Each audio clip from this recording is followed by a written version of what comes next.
Hello and welcome to Experiencing Love. I'm your host, Philip Jocks, and I'm so glad that you're here.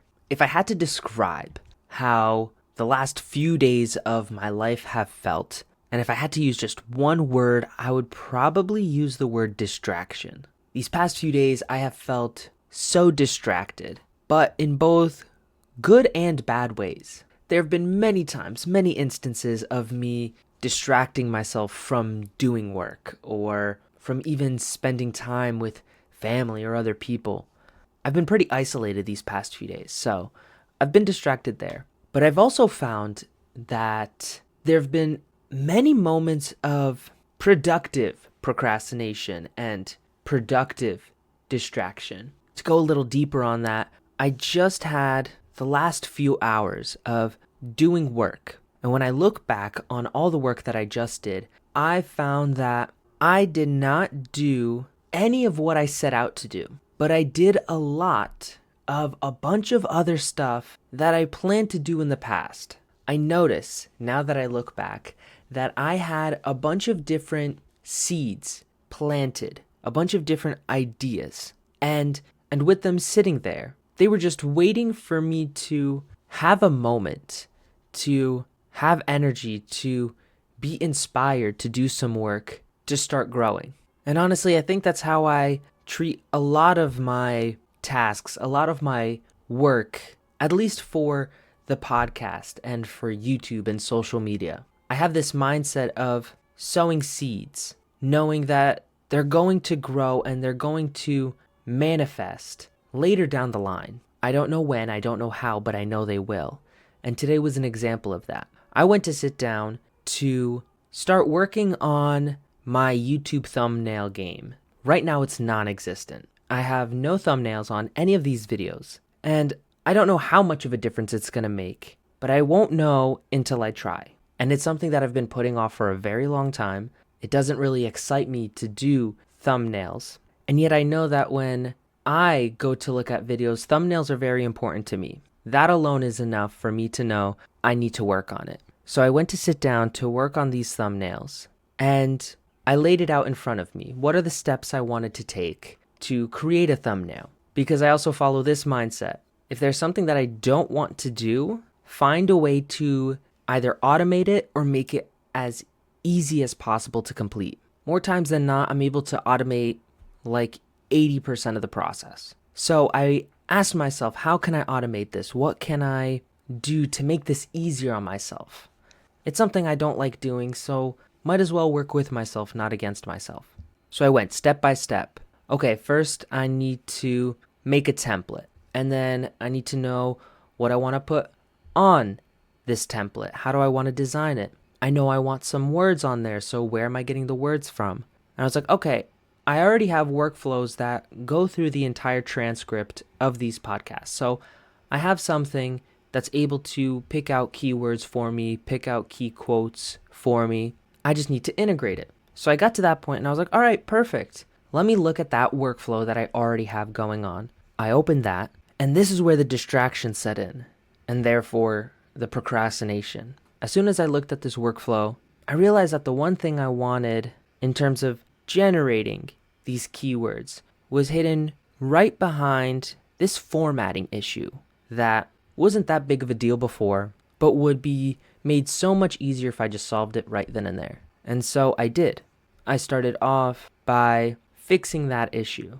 And that issue, or that solution, should I say, was more powerful than I expected it to be and made a bunch of other things easier to do. And when those things became easier to do, I found myself optimizing the whole thing, the whole workflow, the whole scenario. Next thing you know, it's 2 hours later. I haven't worked on the thumbnails at all, but I did solve 3 other problems I had that I've been putting off. And those were seeds that I planted before. Those were things that I planned to do, ideas I had, notes I've written down, knowing that at some point it was going to become more relevant. It reminds me of a set of quotes that I often remind myself of. One of them is, the best time to plant a tree is 20 years ago. The second best time is to plant it today. It's this idea that when you want a tree, you want a result, you want an outcome, The best time to have started working on that outcome was in the past, long before this moment. You may want the result now, but to get this result, you have to put in the work. So if you did the work before, you'd have the result now.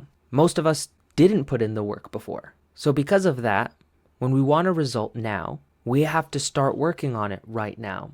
We have to plant the seed right now. Then I'm also reminded by this second quote. And the second quote goes something along the lines of, plant trees under whose shade you do not expect to sit. Something along those lines. The idea behind that quote is all about planting seeds, setting up plans for later success, specifically success that you don't expect to even benefit from.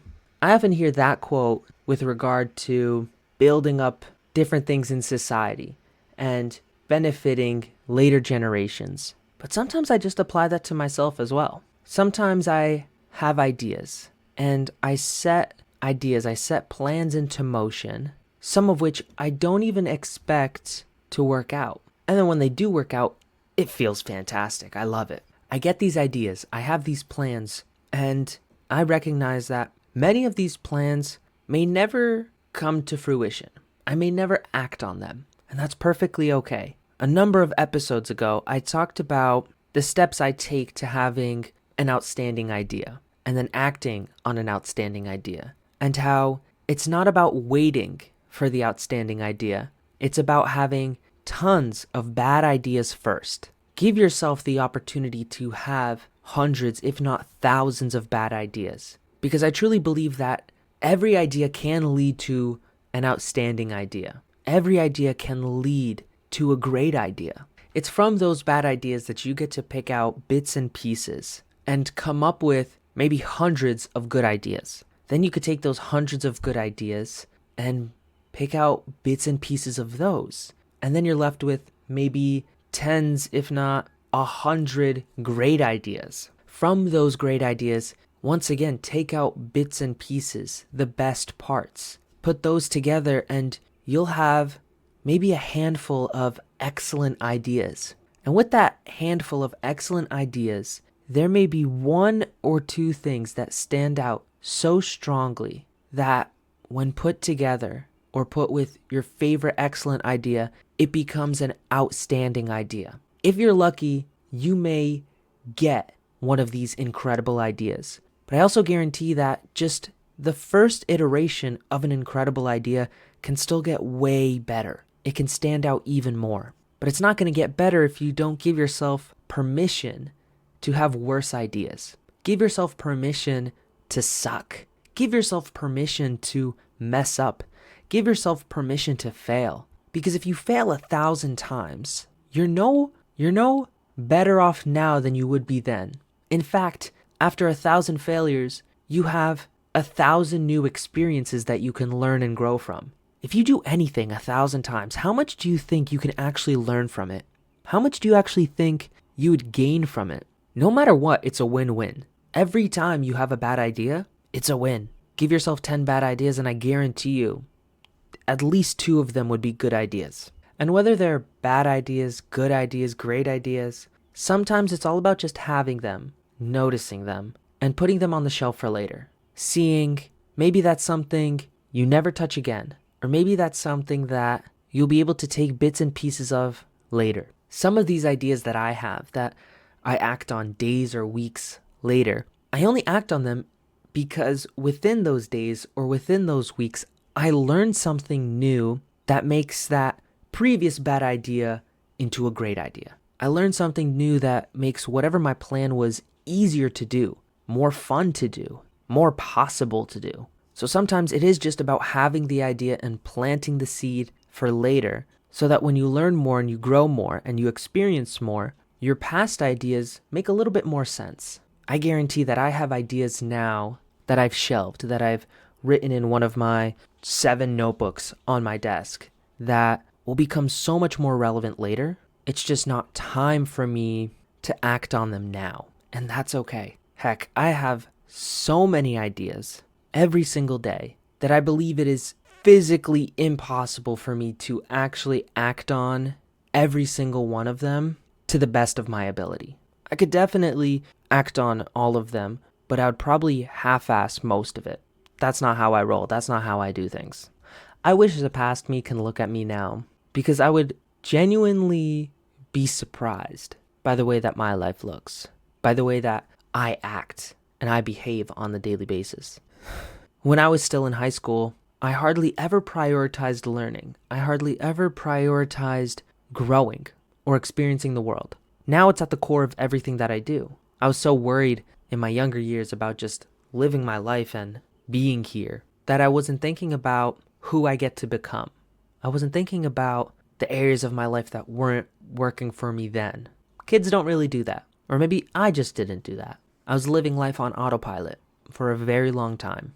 And now I live for myself. I'm no longer on autopilot. I no longer let life happen around me. I let life happen for me. The things that once scared me have become easy. And the things I used to believe were impossible, well, now I see those things as possible and the things that scare me. My comfort circle grew, and I grew with it. And it's funny how all of this came from this simple idea, this simple fact that I was distracted today. I was distracted for the last few weeks. And chances are I'm going to keep being distracted. I'm in this phase now, and I'll get focused up soon enough. I won't rush it though. Instead, I'm just going to enjoy every single day because that's what this life is about. One day I'm not going to be here, and will I really regret the days that I had a good time rather than pushing myself to learn and grow more than before? I rather enjoy this process, not reach some destination that I know won't fulfill me. I'm filled with love. That's all I could say. Thank you so much for being here. Thank you so much for listening. Thank you so much for watching. Thank you so much for being you. I can't say it enough.